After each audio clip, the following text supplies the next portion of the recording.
বাংলার জল হাওয়া এখন ভোটের মেজাজ।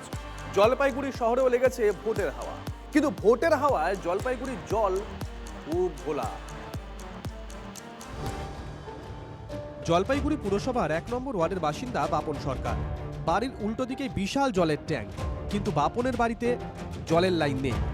কোনটা 1 নম্বর? এটা 1 নম্বর, ওটা 2 নম্বর। আচ্ছা, তো জলের লাইন দেয় না? জলের লাইন দেয়নি, এই গলিটার মধ্যে যাই ঢুকেইনি জলের লাইন। এখান থেকে জল সাপ্লাই হয়, কিন্তু এখনো জল পান না? এখনো জল পাইনি, মানে কানেকশনই দেয় না? কোনো কানেকশনই যায় না। গত 28শে ফেব্রুয়ারি ঘটা করে 150 কোটি টাকা জল প্রকল্পের উদ্বোধন করেছে জলপাইগুড়ি পুরসভা। তারপরও 1 নম্বর ওয়ার্ডেই জলের লাইন নেই। পাইপ পাতলে উদ্বোধন করেন, পাইপের সাথে আরেকটা পাইপ জুড়লে উদ্বোধন করেন। প্রায় 25% মেইন লাইন পাতা হয়নি। পুরপ্রধান স্বপ্নেই এই জল পান করেন, বাস্তবে এই জল পাওয়া যায় না। 2016 সালে জল প্রকল্পের কাজ শুরু। 150 কোটি টাকার প্রকল্প, অর্ধেক টাকা কেন্দ্রের, 45% টাকা রাজ্যের এবং 5% টাকা পুরসভার। প্রকল্পের সুবিধা পুরসভার 25টি ওয়ার্ড ও খড়িয়া গ্রাম পঞ্চায়েতের একাংশে। মোট 36,000 পরিবারের সুবিধা পাওয়ার কথা। কাজ শুরু 10 বছর পর উদ্বোধন। 36,000-এর বদলে সুবিধা পাচ্ছেন মাত্র 19,000 পরিবার।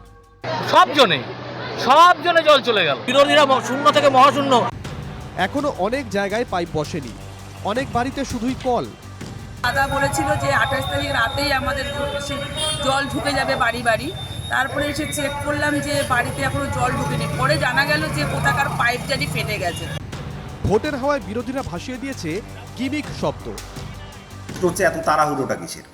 আমজনতা কি বলেছে যে আপনি তাড়াহুড়ো করে এই কাজটা করুন? এই যে জল প্রকল্পটার কাজ সমাপ্ত হতে না হতেই রিপেয়ারিং এর কাজ শুরু হয়েছে। এই জল প্রকল্পটাকে নিয়ে কয়েকশো কোটি টাকা তসরুপ করেছে তৃণমূল প্রকল্প, মানুষের কাজে লাগছে না।